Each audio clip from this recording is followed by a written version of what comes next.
I want to know like what you see, because you come across a lot of like entrepreneurs on every level. For the person that like wants to get something going, if you could attribute their success to three things, what would it be? So somebody that's maybe got a side hustle, who's an Uber driver, making 50, 100 grand a year. Okay. Yep. So look, you know, the first thing you got to do is you got to ask a very straight up question of yourself. Okay. How much money you got in the bank? How much total net worth do you have right now? What's the most you've ever had before? Are you happy with those numbers?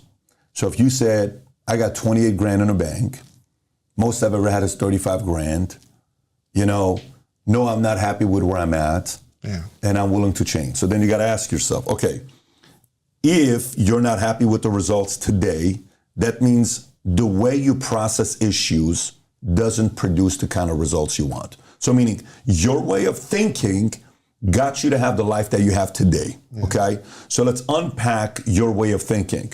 So I had a guy, friend of mine, that I used to party with a lot. So he would call me when I was trying to make it, and he had no desire to want to make it. This guy was a guy that wanted to stay home and take care of his kid, and his wife would work. I'm not that guy. I'm a guy that likes to work, but that's the life he chose to live. I noticed every time he would call me, he was a downer, he was negative, he was annoying, but I felt it was part of my duty to be loyal to him, because if I didn't, I'm being out of character, and I felt guilt. That guilt got me to pick up the phone call of a friend that every single time about everybody. So I would be on the phone with him for 45 minutes. He would bitch about his wife, he would bitch about his mom, he would bitch about his dad, he would bitch about his friends, he would literally about everything. And then I knew when he got off the phone, he's going to call somebody else and he's going to bitch about me. I knew that for a fact that it's going to be taking place, right? So finally one day I said, listen, do you realize every time you call me it's bad news? I said, tell me the last time you called me with good news. And he says, life isn't always good, man. People got problems. I said, I totally get it. But I said, I want you to tell me the last time you called me with some good news. I said, moving forward, I don't want you to call me anymore. Really? Because you drain me. This is too much. So how do you train somebody that you don't want to talk to anymore, and it's once a year? When they call, you let the phone ring twice, then you press end. You don't ignore it, because they know maybe they missed a call. And if you press end early, they think you're in bad reception area. But if you wait 2 seconds and then you press end, they know you pressed end. Okay? So then there's a science behind it. There's a science behind it. So he realized, man, either I got to be in the hunt to go after my dreams, or Pat's not going to want to talk to me. And honestly, I got over the whole guilt factor of that, that I don't want to call and don't want to talk to you if you're constantly a downer. A lot of times when you're an Uber driver, you're making $40,000, $50,000, $60,000 a year. People around you are making the same kind of money as well. It's not like the people around you are making $1 million, $2 million, $5 million, $10 million. It's challenging for you to be friends with them, because typically one of two things will happen. So let's just say you make $1 million a year and you're super disciplined, you're after it, you're crushing it in life, married, kids, everything you're doing, it's intentional. And I'm kind of like the guy, we used to play basketball in high school. I was your point guard, you were the shooting guard. So we're boys. We partied together, we got history, girlfriends, all that stuff, we have that memory. But now you're married, I'm still single. Okay. So say you call me on a Friday night, say, hey, Pat, what you got going on tonight? I said, nothing. He says, man, listen, you got the Hawks are playing Milwaukee, and Trey's going against Giannis. Man, I got courtside seats. You want to go? I said, hell yeah. Says, dude, I got tickets, 6 seats. It's $4,000 a pop. Okay? Now, say I'm making 50. Right. And you're making $1 million. Yep.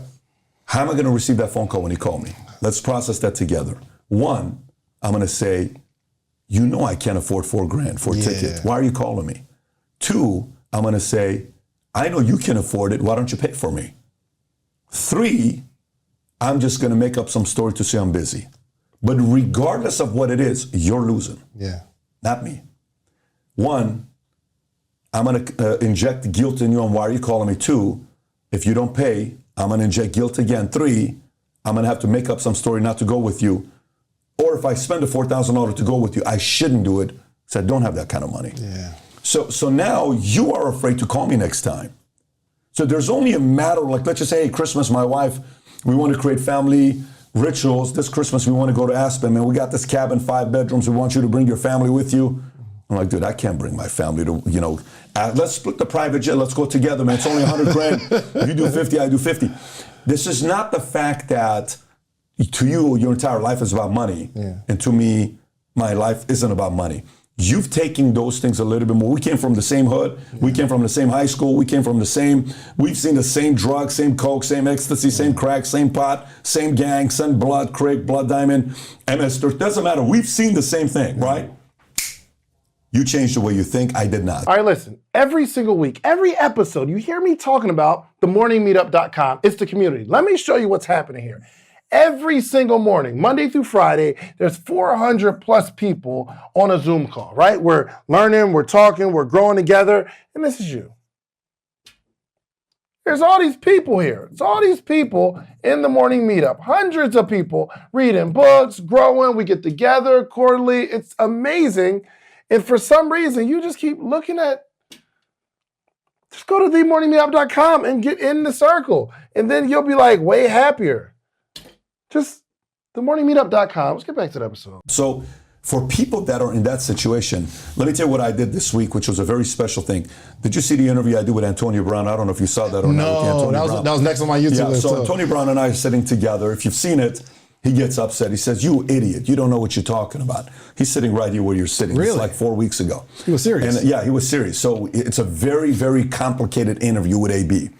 So I said, AB, so he says, "You didn't come from the streets." I came from the streets. I said, "Listen, my parents got a divorce twice. Divorced family.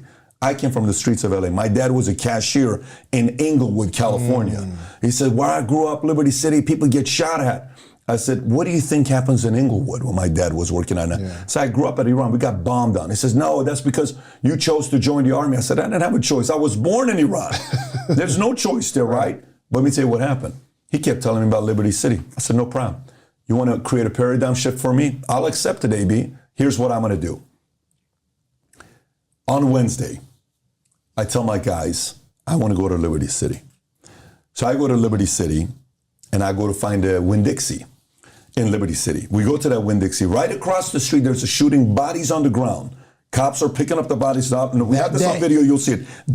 Not that day, that hour is what we're talking about. I go to Liberty City. The manager of Liberty City, I tell him I want to be a bagger.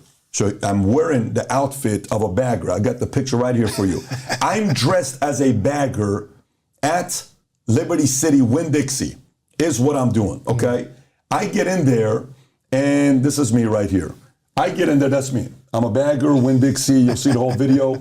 Me and Heather, that's Heather. Heather's the cashier right there, and I'm doing the bagging stuff. Yeah. People are coming by. So, "Hey, Yolanda, how you doing?" "Good." "Is that your son?" "Yes." "How old is he?" 5 months. "Hey, Mom, where's the diapers? Do we need diapers?" "Oh, we need diapers, but we can't afford it right now." "What aisle's the diapers?" I go to aisle 5. I pick up all the diapers. I bring them to them.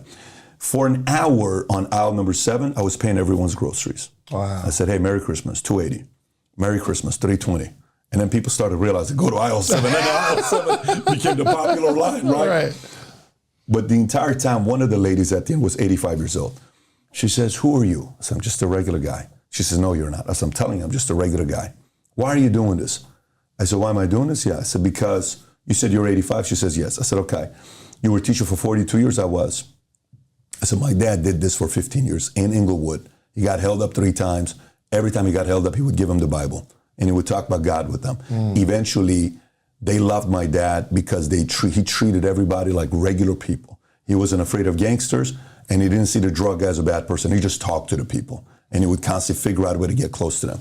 I said, "My dad's 80. My dad's standing right there. My dad's standing right behind me while he's watching me doing this, okay?" Sometimes in life, we need a paradigm shift. If you're rich, you need to take your kids to a place to see how rough life can be. If you're poor, you need to go look at a $3 million home with a realtor.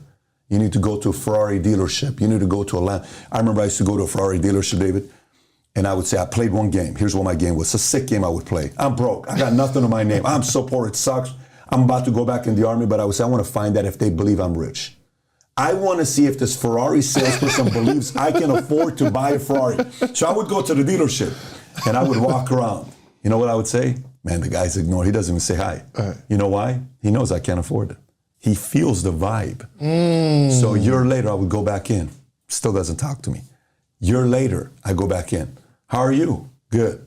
I still can't afford it, but now he believes I can't afford it. That's all that matters. So then I would go to Mulholland Drive, and I went one time to look at this $3.5 million house, open house. I walk in, said, how you doing? Good. What can you tell me about this property? And she leaves a customer and comes with me and spends 45 minutes showing the home. This is at a time that I can only probably buy a $700,000 property. But the fact that she thought and believed my aura, my energy was a character of somebody that could afford to buy a $3.5 million house, it made me believe that I'm on my way to be able to buy a $3.5 million house. So today I live in a $30 million house. Now it's a different story. But during that time, so if somebody that's driving the Uber car right now, you got to create the other kind of paradigm shifts for you. Wow. You got to go to a complete different environment to get yourself to say, why not me? Why not my family? Why can't I do something about it? So if you're doing Uber, you can no longer, I went on a diet of music. You know people talking about hip hop? I don't know Lamar. The other day I was asking guys who are the top 5 rappers right now. One guy said Little Baby's number 1.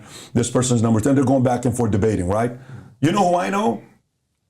I know up until 2003, 2002, because I went on a radio diet. Yeah. I've not turned on the radio since 2002. Wow. You tell me any R&B, if you want to play the game of R&B, I can tell you Rome. Every time I see your face, it makes me, I can tell you Uncle Sam, I don't ever want to see you. I can go to Brian McKnight. I can go to, Atlantics. I can go to As Yet. I can go to, anything with Tupac, anything with Biggie. I can go to one of the greatest albums of all time by DMX.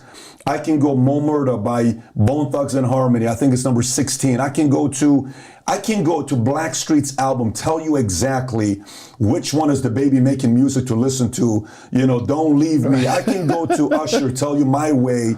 I can go to all of that stuff. But my timeline ends at 02. Yeah. Because if you're an Uber driver and you're serious about your dreams, go on a radio diet for 1 year. No radio for you this year. Nothing. No radio, no Spotify. The only thing you listen to all year this year is audiobooks, if you're an Uber driver. All business, all intentional, all vision, all autobiographies. Let people inspire you. Yeah. Can the person that's listening to this right now making $50K a year saying, Pat, David, I'm ready, I'm committed. No problem. Can you go on a Spotify, on an iTunes, on a diet, nothing for an entire year? Now, when you work out, listen to your hip hop. Yeah. Fire yourself up. I listen to hit 'em up when I'm working out. I listen to my hip hop music when I'm working out because it's getting me going. But I went on a radio diet since 02 till today. I've never once listened to the radio. Oh. So those are the things that the exchanges people need to make to have a paradigm shift. And this is coming from a guy that had a 1.8 GPA in high school. Yeah. I'm not the guy that came out of a family that I'm supposed to be somebody. So that's what I would say to those folks.